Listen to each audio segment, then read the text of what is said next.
사람의 행위가 자기 보기에는 모두 깨끗하여도 여호와는 심령을 감찰하시느니라. 아멘. 이 본문의 말씀을 가지고 우리가 제목은 들통이 나야 형통이 흐른다, 이런 그 제목으로 말씀을 증거해 주실 우리 강사 목사님은 장종택 목사님이신데요. 은혜로다 생명과 박분으로 잘 알려진 찬양 사역자이시기도 합니다. 하나님을 감동시키는 예배자, 온유야 아빠야의 이 저자이시기도 하고요. 현재는 CTS 라디오와 번개탄 TV에서 장종택 예배 일기를 진행하고 계신 기독교 문화 사역자이시기도 합니다. 저희 교회에 이런 귀한 분을 모실 수 있도록 하나님께서 허락해 주셔서 감사하고, 저도 오늘 처음 이제 목사님 얼굴을 뵀는데요, 굉장히 기대감을 가지고 있습니다. 나오실 때 박수로 환영해 주시면 감사하겠습니다.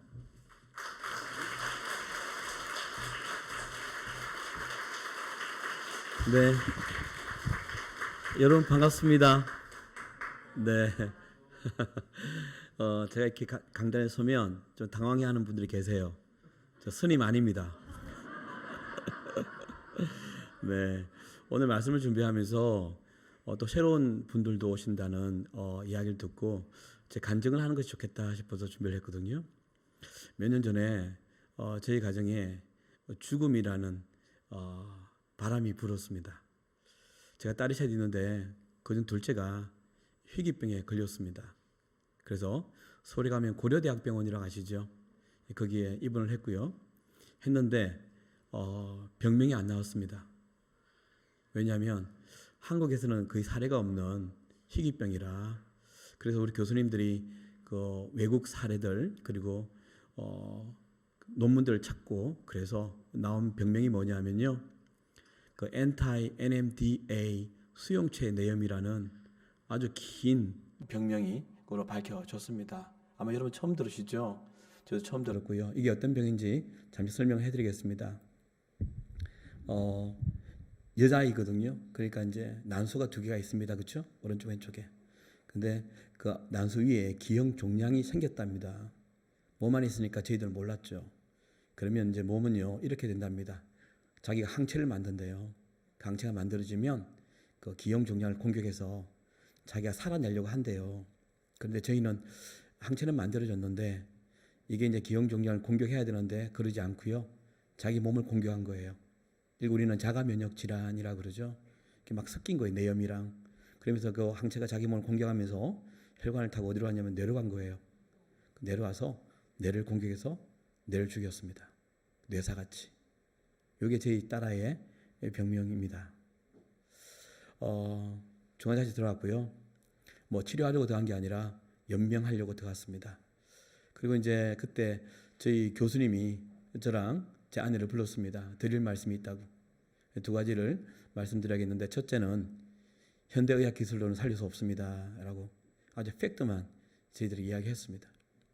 두 번째는 뭐냐면 언제 죽을지 모르니 항상 마음에 준비를 하고 계시라. 이 두 가지를 이야기를 했습니다.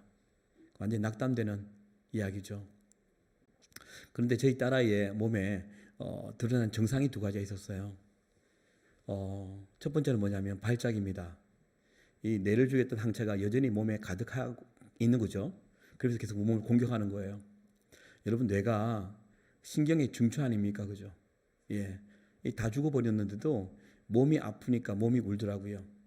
꼭 여러분 그 회 드실 때 그 살아있는 화를 꺼내서 목을 탁 잘라내도 이 파닥파닥 거리는 느낌 있죠. 그래서 이 항체가 몸을 공격하면 아이가 이렇게 웁니다. 몸이 이렇게 울기 시작합니다. 그러다가 항체의 공격이 더 심해지면 하고 이렇게 신음이 크게 올라오고요. 정점에 이르면 견딜 수가 없는 거예요. 이 몸이. 그러면 그 침대를 막 돕니다. 어찌할지는 모르고 너무 아프니까. 그러면서 소리를 내요. 그러면 그의 몸에 있는 링거가 많이 꽂혀 있는데 그걸 다 뽑아버립니다. 이게 문제입니다. 왜냐하면 저희 딸아이가 하루에 맞는 약값이 있잖아요. 여러분 참 믿기 힘들 텐데 하루에 맞는 약값이 200에서 250만 원 정도였어요.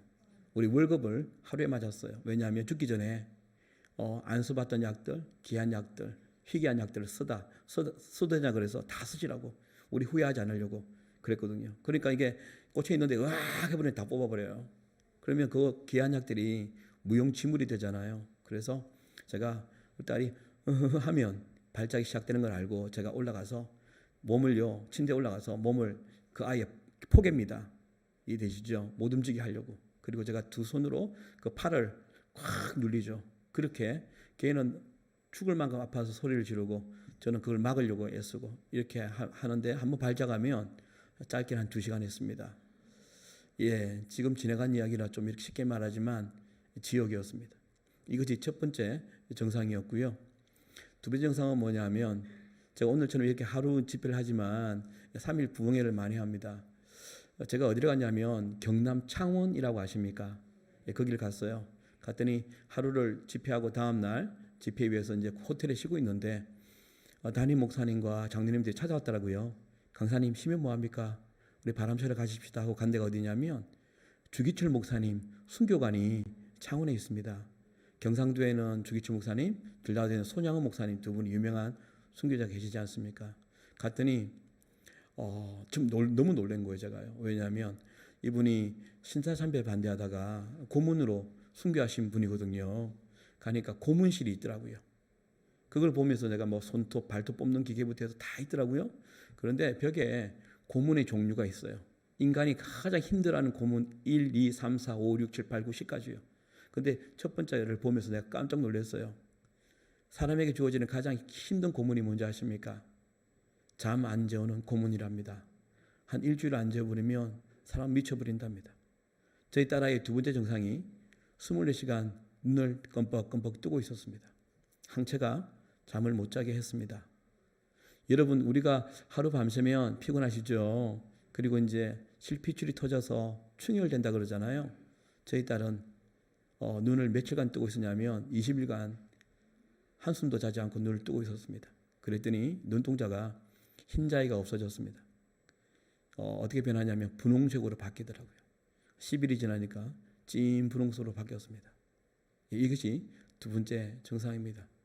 정말 힘들었던 것은 뭐냐면 이 눈과 뇌가 연결되는 신경이 있거든요. 그걸 우리는 시신경이라고 그럽니다. 그렇죠? 근데 그 죽어버렸어요. 누구보다 눈을 24시간 다 뜨고 있는 그 아이가 아무것도 보지 못하는 장님이 되어버렸죠. 이것이 두 번째 증상입니다. 오늘 제가 CTS TV 아시죠? 거기서 이제 제가 목사고 목사의 자녀가 죽음 안에 있다는 소식을 듣고 방송을 했는데 오늘 가져왔거든요. 2월 초입니다. 1월 19일 날 한겨울에 죽음 안에 들어갔고요. 2월 초에 고대병원 중환자실에서 찍은 영상인데 제 딸이 나올 건데 눈을 뜨고 있지만 아무것도 보지 못하는 상황입니다. CTS 영상 부탁드립니다.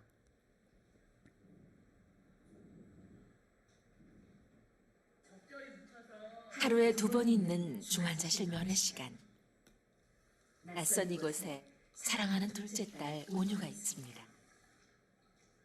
벌써 보름째 온유는 이곳에서 투병 중입니다. 온유는 며칠째 한숨도 잠을 자지 않았습니다. 야, 우리 꿍꿍 하자. 열도 높고 맥박도 불정하며 호흡도 좋지 못합니다. 콜라도 할 수 있습니다. 엄마의 말에도 온유는 대답이 없습니다. 가스가 너무 많이 차서 안 나오고 있거든요. 내가 너무 빵빵해지고 방구도 잘 아예 안 끼고 막 이러니까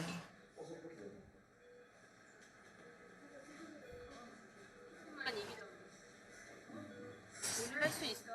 여태까지 잘했잖아. 언니. 며칠 전 수술로 온유는 난소에 있는 종양을 떼어냈습니다. 하지만 수술 후 가스가 배출되지 않아 엄마 아빠의 애를 태우고 있습니다. 이럴 때에는 주님께 매달리는 것 외에 다른 방법이 없습니다. 도와주십시오.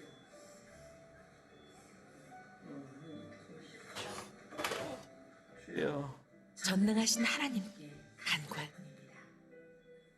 조금이라도 진정이 있었으면 조금이라도 나았으면 이제 맨 처음에는 낫겠다라는 소망을 가지고 기쁨으로 있었는데 시간이 지나면 지날수록 내 믿음을 보게 하시는 것 같아요. 우리 온유가 천천히 가도 좋으니까 나았으면 좋겠다는 생각밖에 없어요. 지난 보름 동안 온유에게는 여러 차례 위험한 순간이 찾아왔습니다. 그때마다 병명조차 모르는 병과 싸워야 했습니다. 얘기까지 해주시고요. 네. 네, 이렇게 죽음이라는 단어가 그냥 아까 말씀드린 것처럼 바람처럼 갑자기 저희 가정을 찾아왔습니다. 절박하게 기도했죠. 여러분 아십니까? 너무 기가 막히면 기도도 안 나옵니다. 그죠? 허허거렸습니다. 그렇게 애기가 싸웠습니다.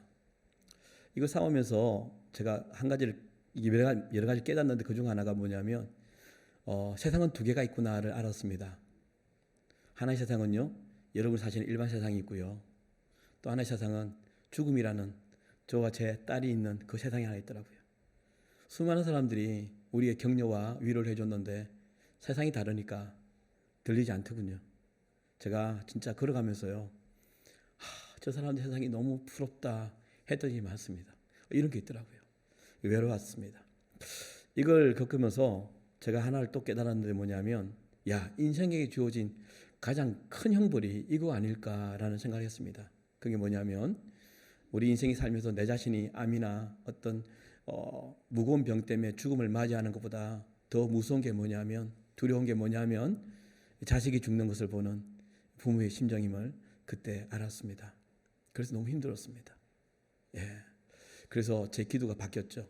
살려달라고 그렇게 절박하게 기도했는데 바꿔달라고. 하나님, 저 데려가라고. 제가 너무 힘듭니다. 그렇게 기도가 바뀌었어요. 그러면서 어느 날 그 아이가 발작하고 밤새 발작하고 난 다음에 동이 트는데 이게 뭐 소망의 동이 트는 게 아니더라고요. 또 언제 다시 일어날 그 발작을 생각해야 되니까 너무 힘든데 한순간 제 마음을 공감할 수 있는 딱 한 분이 생각이 났습니다. 그분이 누구냐면 하나님이었습니다. 우리를 위해서 자기 아들을 죽이셨구나. 그죠? 똑같은. 그런데 제 입에서 그 당시에 그 순간에 제 입에서 나온 말이 있습니다. 저도 잊지를 못합니다. 제 말인데도 이런 고백을 했습니다. 하나님, 이렇게 아프셨습니까? 하나님, 당신의 심장이 찢어지는 것이 이거였습니까? 그랬습니다. 그 말은요, 제가 하나님의 사랑을 몰랐던 것이죠. 하나님의 은혜가 이렇게 큰 줄 저는 몰랐습니다. 저는 태어나니까 모태신앙이었습니다. 그리고 교회에서 생활을 다 했습니다. 귀에 못이 박히도록 하나님의 사랑과 은혜를 들었습니다. 그리고 미국 유학 가서 공부를 했습니다. 한국 와서도 MDB를 다시 했습니다. 저는 하나님의 사랑과 은혜를 그냥 간접적으로 들었고 책으로 공부해서 알았습니다. 그러나 딸아이 죽음 앞에서 그때 제가 하나님의 사랑을 보게 되었죠. 그 말이 뭡니까? 저는요, 목사였음에도 불구하고 하나님의 사랑을 모르면서 아는 척 설교했구나. 하나님의 은혜가 무엇인지 진짜 깨닫지 못했으면서 내 나름대로 만들어서, 그래서 설교를 만들어서 선포했구나 하는 이 마음이 드니까 하나님께 너무너무 죄송한 거예요. 미안하고 모르면서 아는 척하고. 그래서 이런 일들이 벌어졌고요. 또 일련의 일들이 또 벌어졌는데 그게 뭐냐면 사람은 자기 자신을 잘 모르는구나를 알게 되었습니다. 오늘 본문 말씀이 잠언 16장 2절 말씀이죠. 사람의 행위가 자기 보기에는 모두 깨끗하여도 그랬어요. 우리가 왜 오해한 줄 아십니까? 내가 보기에는 깨끗한 거예요. 내 직분이 장로잖아. 내 직분이 목사잖아.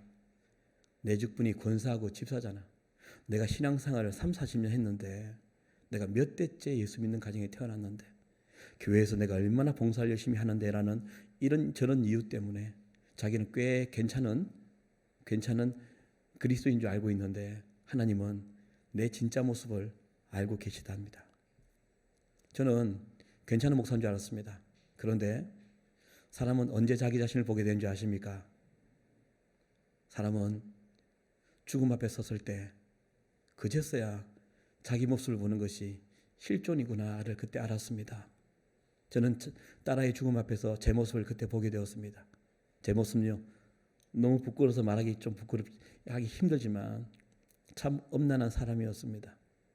거룩한 목사 가운을 입고 설교를 했지만 골방에서 아무도 보이지 않는 곳에서 늘 그 유혹의 손길에 흔들리는 사람이었습니다. 그리고 여러분 아십니까? 신앙이라는 것은 말씀에 뿌리를 두고 내린 그런 하나님을 따르는 삶이지 않습니까? 그런데 여러분, 신앙보다 더 큰 힘을 발휘하는 것이 있더라고요. 내 삶 속에. 그게 뭐냐면 신념입니다. 그리고 이념입니다. 교회에서는 아멘 믿습니다. 그러지만 예배당 나가면 내 뜻대로, 내 계산대로, 내 판단대로, 내 경험대로 그렇게 판단하고 살았습니다. 교회 안에서 그렇지 않습니까? 우리가 주님의 뜻을 믿는다고 순종한다고 아멘 그러지만 공동의회가 되고 장로를 뽑는 일들이 있게 되면, 그리고 재직을 하게 되면 자기의 생각에 앞서는 자기 소견대로 말하고 행동하는 것이 우리 교회 아니었을까요? 근데 그게 저였더라고요. 저는 하나님께 인색했습니다. 헌금 낼 때는 어떻게 하면 덜 낼까, 11조를 깎아낼까, 그거 계산했던 사람입니다. 그러니까 사람에게도 인색하더라고요.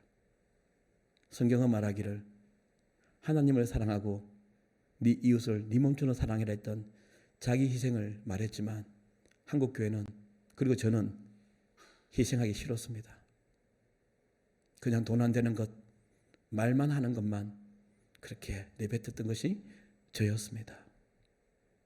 하나님 이름을 이용해서 유명해지려고 몸부림쳤던 목사였고요. 큰 교회에서 월급 꼬박꼬박 받으면서 돈 걱정하지 않고 사는 것이 실은 저의 모습인데 아닌 척 가면을 쓰고 살았더라고요. 근데 그게 죽음이라는 단어 앞에서 들통이 나버렸습니다. 너무너무 부끄러웠습니다. 하나님의 사랑과 은혜를 제가 모르고 살았던 것처럼, 그제야 딸아이 죽음 앞에서 하나님의 사랑을 내가 깨달은 것처럼 죽음 앞에서 내 자신을 보게 된 것이죠. 저는 그날 제가 가짜였다는 사실을 발견했습니다. 여러분, 그 당시 분명히 현대의학 기술로는 우리 딸을 살릴 수 없다 했지 않습니까? 그럼 누구만이 우리 딸을 살릴 수 있습니까? 하나님밖에 없잖아요, 그죠? 근데 여러분, 오해하는 게 있습니다. 우리는 기도만 하면 하나님이 들으실 거라는 오해라는 것이죠. 하나님은요, 듣는 기도가 있고 듣지 않는 기도가 있더라고요. 그때 제 마음에 이전에 이었던 말씀이 훅 올라왔습니다. 시편 66편 18절에 이런 말씀이 있습니다. 내가 나의 마음에 죄악을 품었더라면 주께서 듣지 아니하시리라. 이사야 59장 1절 3절에 여호와의 손이 짧아 구원하지 못하심도 아니요 귀가 둔하여 듣지 못하심도 아니라 오직 너희의 죄악이 너희와 너희 하나님 사이를 갈라놓았고 너희 손은 피에 너희의 손가락은 죄악에 더러워졌으며 너희 입술은 거짓을 말하며 너희 혀는 악독을 내밀어. 하나님 믿는 것처럼 살지만 죄 안 지고 어떻게 살아? 더 나은 삶을 위해서 거짓을 말하고 불법을 행하고 편법을 쓰고 그런 삶을 살다가 인생의 불행이 닥치면 그제야 기도하는 그 기도 하나님 듣지 않는다는 것을 알았습니다. 그래서 하나님은 의인의 간구를 들으시는구나를 알게 되었죠. 이것이 막 맞물렸습니다. 내 딸을 살리려면 하나님 들으셔야 되고 그 들으신 하나님이 일하셔야 되는데 지금 나의 드러난 이 가짜의 모습으로 기도한들 하나님이 들으실까 생각이 들었습니다. 내 딸을 살리려면 내 기도를 듣는 하나님이 있어야 되는데 이 죄악들이 해결이 돼야 하나님이 기도를 들으실 것 아닙니까? 그래서 저는 그때 기도가 또 바뀌었습니다.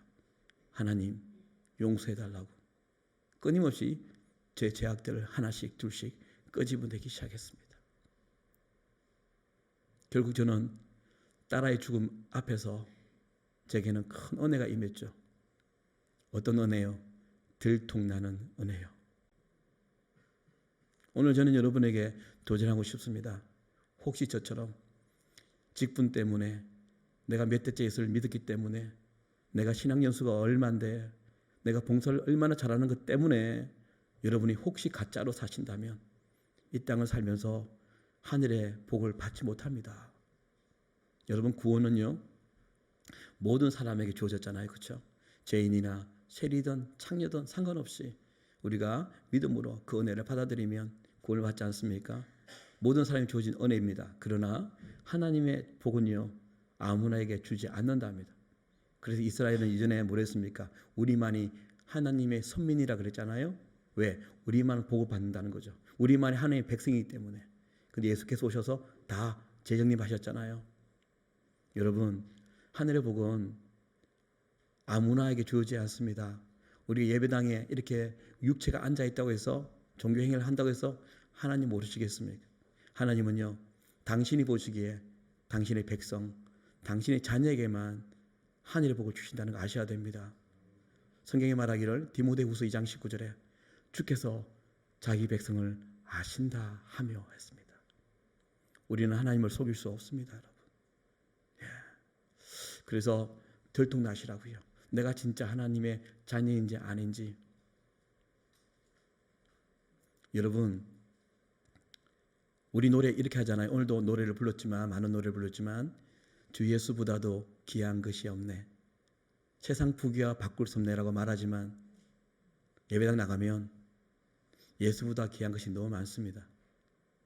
우리가 시간을 투자하고 돈을 투자하는 것, 그것이 우리가 좋아하는 것이거든요. 우리 드라마에는 확 빠져 있지 않습니까? 한국 드라마 왕국입니다. 아무리 피곤해도 소파에 들어누워서 피곤함을 달래기 위해서 리모컨 컨트롤을 돌리지 않습니까? 우리 남자분들은 늘 유튜브에 뉴스들 빠져 있지 않습니까? 그런데 그 서재에 꽂혀 있는 먼지 묻은 성경책 꺼내서 그 한 장 넘기는 것은 얼마나 힘들어하는지. 예수 믿으면 복 받는다 그럽니다. 여러분, 이 말에 어폐가 있는 거 아시죠? 예수를 믿으면 복을 받는답니다.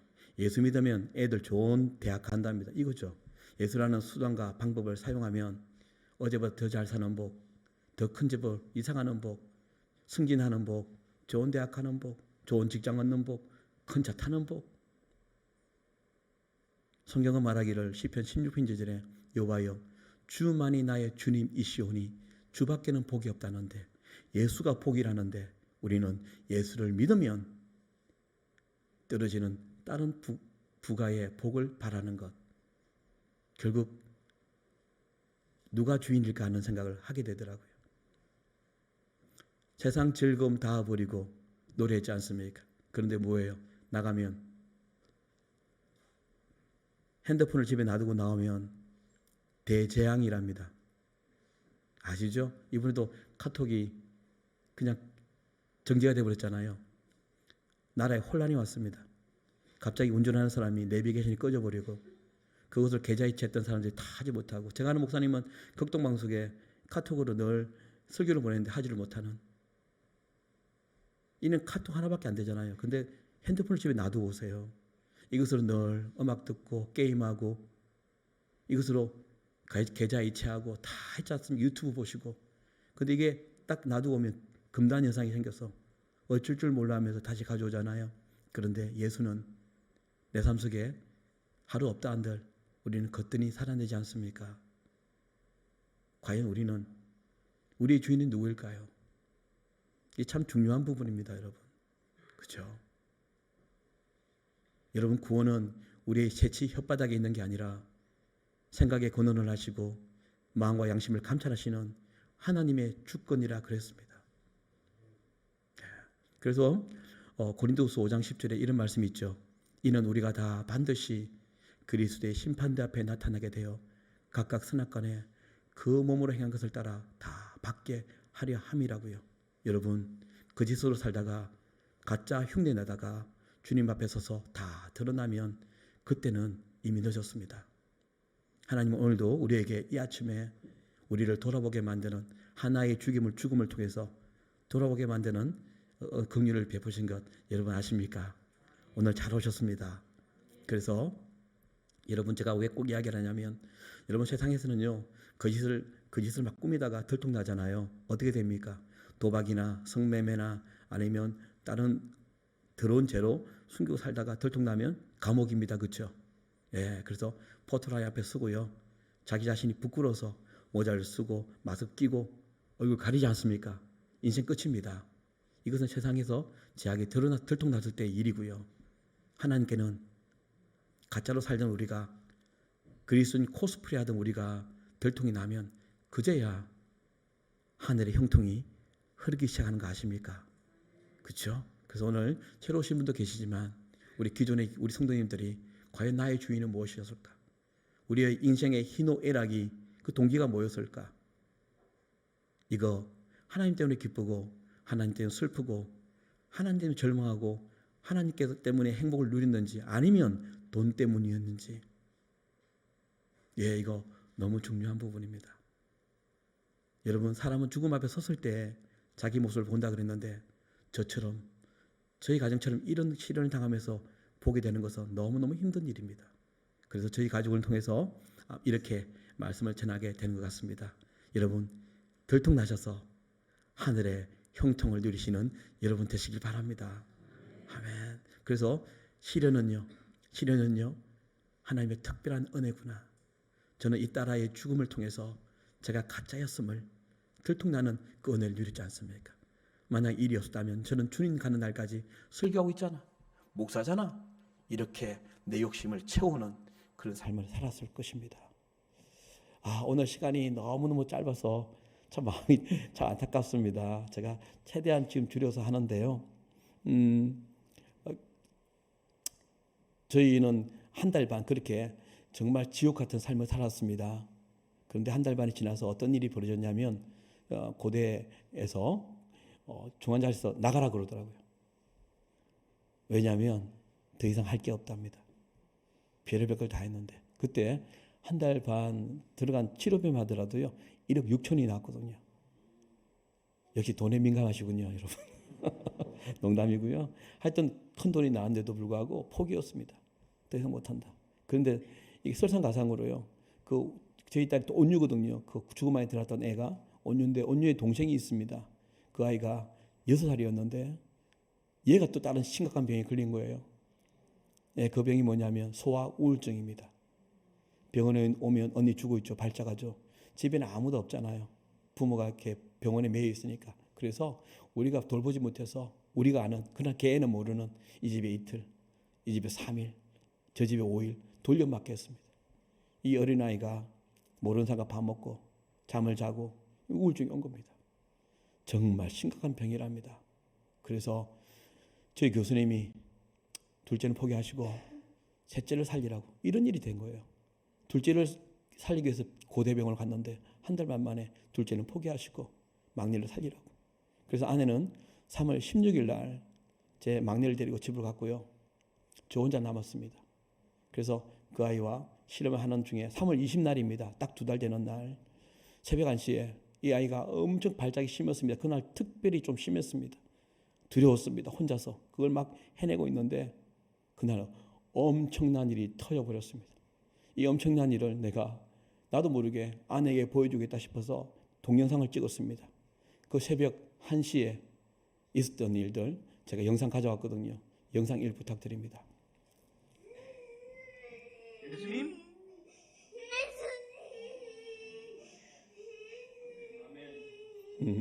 할렐루야. 예. 이 일이 그날 새벽 1시에 터졌습니다. 그러다가 제가 뭔가 막 그래요. 그래서 꼭 뭔가를 이야기할 것 같은 마음이 들어서 온유야 왜 그래? 그랬더니 이 죽음 안에 있는 아이가 갑자기 손을 이렇게 모으더니 눈물을 펑펑 흘리면서 입을 열었는데 그렇게 많이 불렀던 엄마 아빠가 아니라 예수라고 이 아이가 깨어났습니다. 하나님이 우리의 죄를 회개하고 난 다음에 드렸던 그 정직한 기도를 들으셨던 것입니다. 병원이 발칵 뒤집혔습니다. 여러분, 병원은요 기적이라고 말하지만 우리는 하나님의 일하심이라고 말했죠. 예. 근데 문제는 뭐냐면 애가 깨어났는데 또 다른 산이 있는 거예요. 그게 뭐냐면 이 건강이 완전히 나빠진 거예요. 근육이 사라지고요. 지방 단백질이 없어졌습니다. 그리고 면역력이 제로였습니다. 그러니까 무균실병 아십니까? 거기를 넣을까 말까 막 의논도 하고 그랬어요. 그리고 이게 다리고 발이잖아요. 이 뼈가 움직이잖아요. 우리는요. 이 굳어버렸습니다. 어린아이들은 움직이지 않으면 이 뼈가 굳어버린답니다. 뻣뻣하게 변한 거예요. 이디오피아 난민처럼 살은 다 빠져버리고. 그래서 마사지사를 전문 마사지사를 데려오고요. 재활학과, 영양학과, 내과 교수들이 다 모여서 이 엄청난 일들을 의논하기 시작했습니다. 이 엄청난 일들이 벌어졌는데 어떻게 회복을 시키는가. 근데 이제 결론이 뭐냐면 코로 들어갔는데요. 내가 오늘 간장을 다 못해서 그런데요. 얘가 발작하면 코줄로 뽑아버리거든요. 그러면 막 먹었던 게 다 터져 나오고요. 그래요. 그러니까 영양분이 잘 안 들어가니까요. 이게 막 몸이 다 이렇게 변한 거죠. 그래서 깨어났으니까 입으로 넣으면 된다. 고강도의 영양분을 입으로 들어가면 된다. 그래가지고 그 뻣뻣한 못 움직인 아이를 휠체어에 태워가지고 1층으로 내려왔어요. 1층에 가면 영상의학실이 있습니다. 그게 뭐냐면 엑스레이 아십니까? 근데 그 영상으로 된 엑스레이입니다. 그게 앉혀가지고 입을 벌려라니까 살아났으니까 벌리는 거예요. 그리고 그 딸기맛 요플레 있죠. 그걸 한 스푼 딱 떠서 온유의 혓바닥 위에 올려놨습니다. 이것을 먹으면 입으로 먹을 수 있으니까 영양을 넣자 이런 생각을 했는데 그 한 스푼을 못 넘기는 거예요. 그래서 그 교수님이 그 모니터 앞에서 마우스를 하면서 왜 이래 왜 이걸 못 넘기지 막 그러는데 제가 바로 옆에 있었거든요. 정확하게 이렇게 이야기하셨어요. 뭘 딱 보더니 아이고 목에 근육이 사라졌네. 걔는 내가 죽었기 때문에 목을 입으로 못 먹었습니다. 그래서 코로 강제로 밀어 넣었거든요. 이게 한 달 반 정도를 사용하지 않으니까 근육이 없어진 겁니다. 그래서 다시 그 아이를 안고 2층으로 다시 5층으로 올라왔죠. 그리고 3월 21일 날 예수가 깨어났지 않습니까? 8일이 지났습니다. 3월 28일 날 대낮에 하나님이 또 다른 기적을 보이셨습니다. 영상 가져왔습니다. 부탁드릴게요. 할렐루야.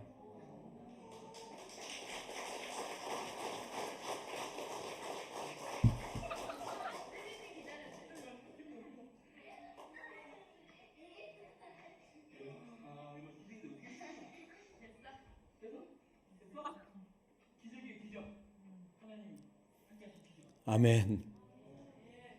이렇게 죽은 나사로를 예수께서 부르실 때 나사로가 세마포를 벗어던지고 나온 것처럼 그러 나왔습니다. 어제도 제가 서울에서 서울 침례교회 제일 침례교회 집회를 했는데 책과 CD를 판매하니까 나오셨더라고. 한 분이 의사더라고요. 고맙다고. 이렇게 살아줘서 고맙다고. 여러분 제가 지어낸 거겠습니까? 고대병원에서 그 위에 저희 아내에게 계속 간청을 해서 수기 좀 적어달라고. 병원이 다 본 거예요. 3월 20일 날 예수라고 깨어났고요. 3월 28일 날 걸었고요. 3월 31일 날 퇴원했습니다. 할렐루야. 왜냐하면 병원은 할 게 없다 했잖아요. 그래서 암 환자처럼 5년간 외래합시다. 그렇게 되었습니다. 결론적으로요, 여러분 4월 5일이 부활절이었습니다. 부활절.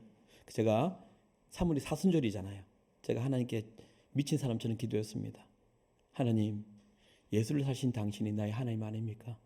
우리 딸 곧 4월 5일 부활절이 오는데 우리 딸 낫게 하셨어. 예배당에서 하나님이 살아계시다는 증인되게 해달라고. 어떤 사람이 보면 터무니없는 기도지만 그걸 들으시지 않습니까? 그렇죠? 그래서 그게 기도 응답이 생각나서 나도 반응해야겠다. 그래서 4월 5일 날 우리 담임 목사님 전화했어요. 가겠다고. 목사님 깜짝 놀라는 거예요. 아니 예수라고 깨어난 것도 너무 놀랐고 그 며칠 후에 또 걸었다는 것은 정말 더 놀랐고 퇴원했다는 것은 상상이 안 되는데 어떻게 그 몸으로 교회로 올 수 있냐고. 그래서 제가 딴 이야기 안 하고요. 하나님께 너무 감사해서 그때 약속했잖아요. 그죠? 내가 데려가겠다고. 그냥 혼자 생각하고 있고요. 목사님께는 우리 교인에게 감사해서 제가 인사하겠습니다 하고 갔어요. 그래서 뒤에 숨어 있었고요. 4월 5일 날 부활절 아침에 우리 목사님이 설교하고 난 다음에 선포하셨어요. 오늘 부활절, 예수께서 부활하신 날, 예수처럼 죽었던 온유가 살아 돌아왔습니다. 온유야 너 나와라 하는 말과 함께 문이 열리고 저랑 손잡고 나왔습니다.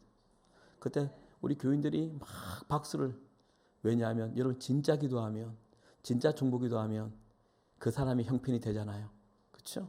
그 사람이 슬픔이 내게 되고 그 기쁨이 내 기쁨이 되니까, 전가가 되니까 너무 다 기뻐서 24시간 기도하셨거든요. 릴레이 기도를 박수를 치다가 울음바다가 되었어요. 너무 기쁘니까 우시더라고요. 예. 그런 와중에 제 엉덩이에서 이 핸드폰이 계속 진동이 왔어요. 아니 11시에 다 예배 드릴 텐데 교회 초청은 아니고 뭐지? 병원인가? 해서 살짝 봤어요. 봤더니 누가 문자를 보냈는데요. 누가 보냈냐면 같은 예배당에 저 뒤쪽에 30대 초반의 청년이, 자매입니다. 보낸 거예요. 그 자매님은 우리 딸이 죽음 안에 들어갔을 때부터 기도했거든요. 오늘 나오니까 너무 놀라워서 문자를 한 거예요. 뭐라 적었냐면 목사님 예수님이 진짜 살아계셨네요 라는 문자였습니다. 근데 여러분 이 뉘앙스가 뭐겠습니까? 온유가 쩌벅쩌벅 걸어 나오기 전까지는 그 자매에게는 어쩌면 예수가 보이지 않는 분, 추상적인 분, 내 삶에 그렇게 큰 영향을 미치지 않는 분, 종교적인 대상, 예수, 그 자매에게 예수는 긴가민가한 존재. 그런데 그날 온유가 걸어 나온 거 보고 진짜 예수가 살아계시는구나. 저는 그때 그 문자를 보고 생각되는 게 뭔지 아십니까? 어쩌면 이것이 한국교회의 신앙의 현주소는 아닐까. 예수는 보이지 않고 추상적이니까 피부에 와닿는 돈이 더 가까워서, 예배당에 와서는 주여 믿습니다라고 말하지만 실삶 속에서는 예수보다도 돈이 가까워서 거짓을 말하고 불법을 행하고 편법을 행하고 거짓말을 하는 우리 기독교인들. 그래서 세상은 더 이상 우리가 말하는 예수를 믿지 않는다는 것, 현실 아닙니까? 저는 오늘 이 아침에 저와 여러분이 믿는 예수는 리얼입니다. 여전히 살아계시고 일하시는 분이십니다. 여러분, 그래서 오늘 힘내시고요. 그러나 제가 오늘 말하는 것은 기도하니 낫더라 그런 말 하러 온 거 아닙니다. 제가 말하고 싶은 것은 예수를 잘 믿어도 가난하게 살 수 있고요. 예수를 잘 믿어도 사건 사고의 주인공이 될 수 있고요. 예수를 잘 믿어도 시련과 고통 안에 있을 수 있습니다. 그러나 진짜 예수 믿는 사람은 그 환경과 상황 속에 보이는 절망 너머에 있는 소망을 늘 볼 줄 아는 사람들이죠. 여러분, 우리 기도가 참 잘못된 거 있습니다. 우리 그렇게 기도하시죠. 하나님, 내 인생에 장애물이 없게 해주십시오. 하나님, 내 인생에는 고통과 슬픔이 없게 해주십시오. 궁극적으로는 하나님, 저 꽃길 걷게 해주소서가 우리의 기도 제목 아닙니까? 그런데 성경은 그렇게 말하지 않습니다, 여러분.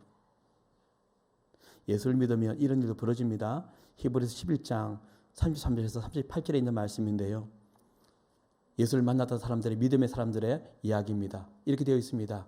그들은 믿음으로 나라들을 이기기도 하며 의를 행하기도 하며 약속을 받기도 하며 사자들의 입을 막기도 하며 불의 세력을 멸하기도 하며 칼날을 피하기도 하며 연약한 가운데서 강하게 되기도 하며 전쟁에 용감하게 되어 이방 사람들의 진을 물리치기도 하며 여자들은 자기의 죽은 자들을 부활로 받아들이기도 하며, 예수 믿으면, 진짜 믿으면 이런 일도 일어납니다만 이 일이 왜 이 일 다음에 있는 일이 뭔지 아십니까?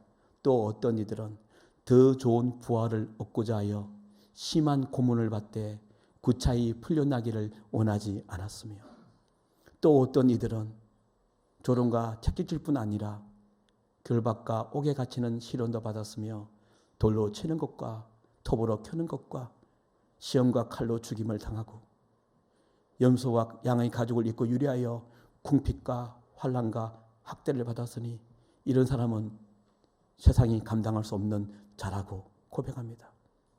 예수를 만난 사람들은 오히려 예수의 이름을 위하여 능력받는 일에 영광으로 받아들이는데 우리는 그것을 잃어버린 것 같아요. 여러분들 다 뭡니까? 천국이 있다고 믿고 앉아 계시지 않습니까?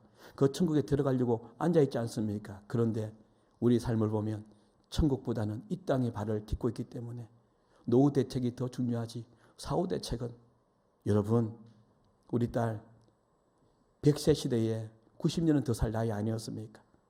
하나님 부르면 가는 게 인생이던데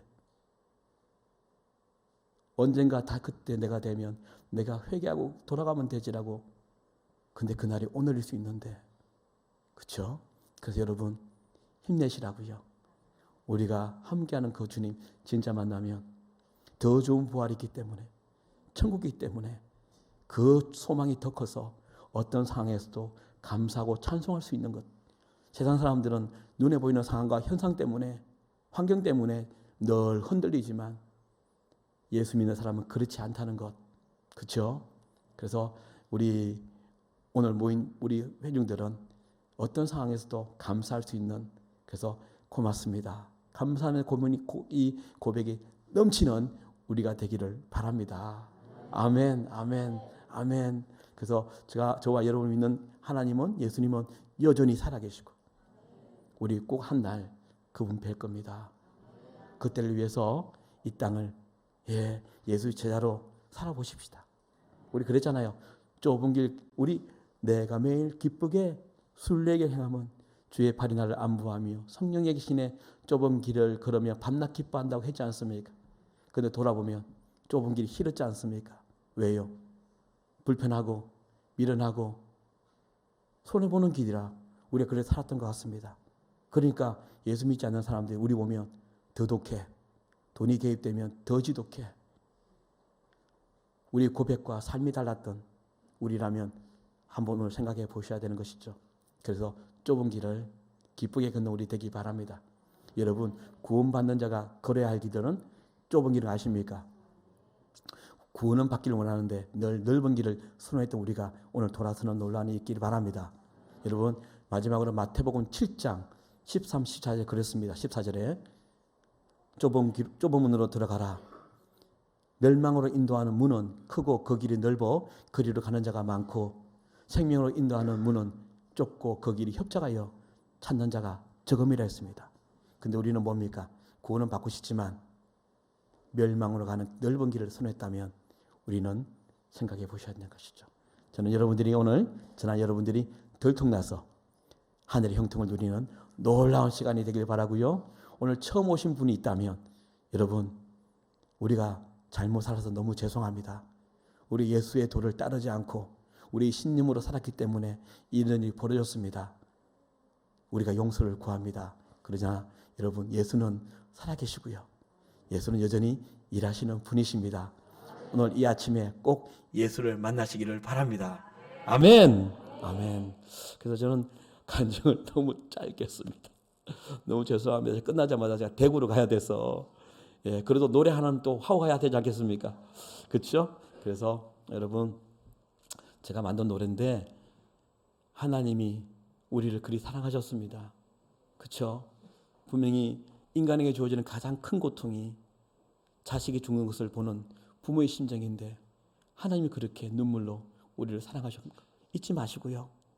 늘 불평불만보다는 감사와 고맙다는 고백이 가득한 여러분 되시길 바랍니다. 아멘. 노래하겠습니다. 요거 꺼주시고요. 요거로 할게요.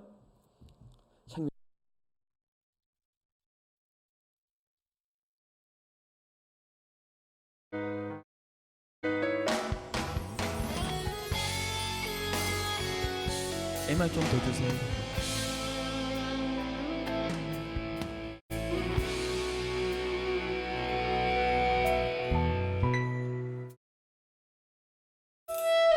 생명과 바꾼 주의 사랑을 잊지 않게 하소서. 나를 위해 흘렸던 주의 눈물 잊지 않게 하소서.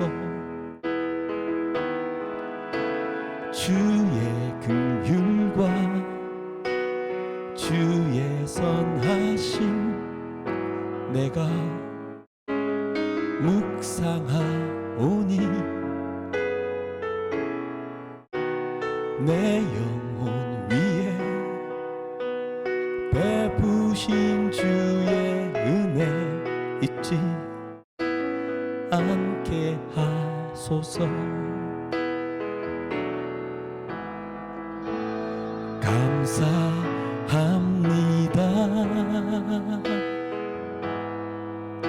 주님 고맙습니다.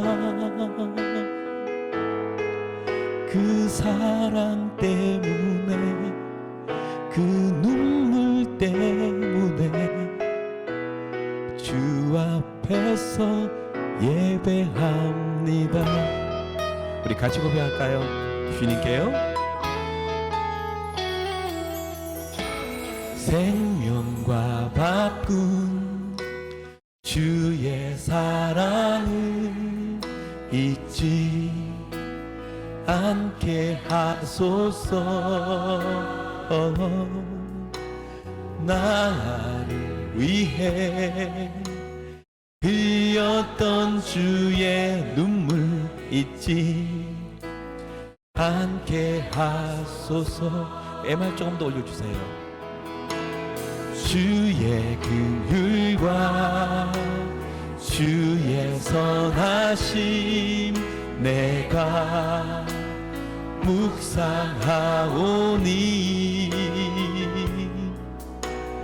내 영혼 위에 베푸신 주의 은혜 잊지 않게 하소서.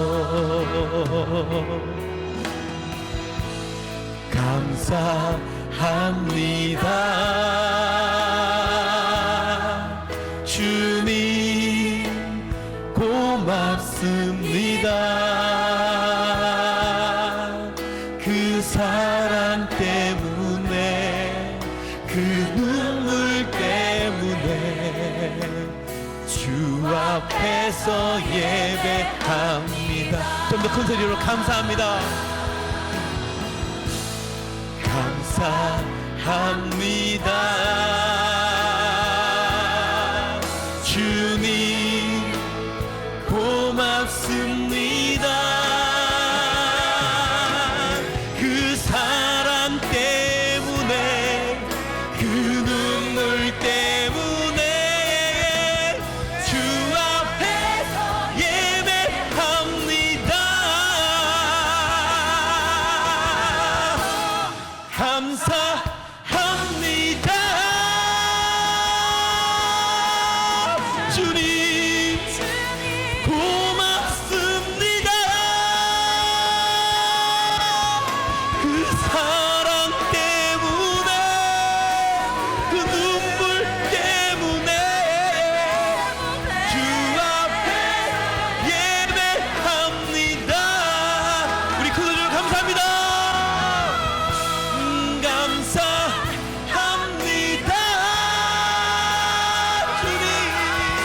주님 고맙습니다. 그 사랑 때문에 그 주님의 여러분 향한 눈물 때문에 예배합니다.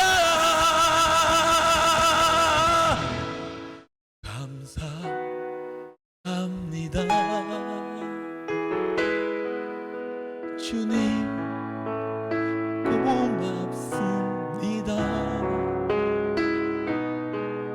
그 사랑 때문에 그 눈물 때문에 주 앞에서 예배합니다.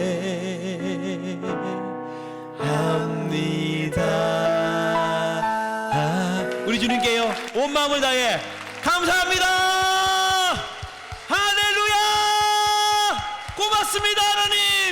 고맙습니다. 아멘. 아멘 아멘.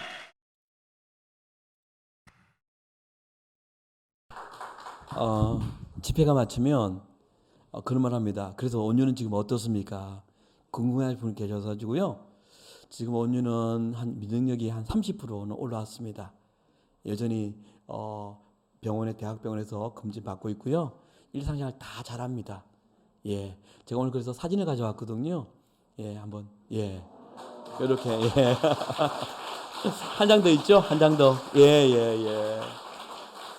그래서 뭔가 다른 것 같아요. 혼자 성경 읽기도 하고 깨어났을 때 성경을 늘 읽었거든요. 하여튼 그렇고요. 오늘 목사님께서 관광하셨는데 제 책이 온유야 아빠야라는 책이 작년에 나왔습니다. 그래서 출판사 대표님이 꼭 책을 내고 싶다 그래서 원고를 보냈는데요. 저는 예수 믿는 분인 줄 알았어요. 그런데 예수 믿지 않는 분이었어요. 근데 그 원고를 다 읽고요. 연락이 온 거예요. 펑펑 울면서 예수를 만났다고. 이런 일이 있었습니다. 제가 왜 이야기를 하냐면 요즘 예수님 전하기가 너무 힘듭니다. 그렇죠? 아까 말씀드렸다시피 예수하면 너나 잘하세요. 이렇게 돼버렸습니다. 여기 앉아 계신 분들 중에 말은 안 해도 가족이 아직도 예수를 만나지 못한 분도 계실 거고요. 또 기도하는 이웃도 있을 거고 그죠? 그래서 오늘 책을 좀 가져왔는데요. 구입하시면 그날 전도가 될 거예요. 제가 병실에서 하나하나 하나님이 어떻게 일하셨는지 인간의 신병을 또 다 적어놨어요. 그래서 여러분 전도용으로 사용하셔도 될 것 같고요. 제가 너무 안타까운 거는 원래 노래하는 사람인데 노래 한 곡에서 너무 죄송합니다. 그래서 목사님 다음에 불러주시면요. 찬양 집회를 하면 좋겠다 생각이 들고요. 그때 또 뵙기로 하고요. 저는 오늘 인사하겠습니다. 여러분 고맙습니다. 승리하십시오.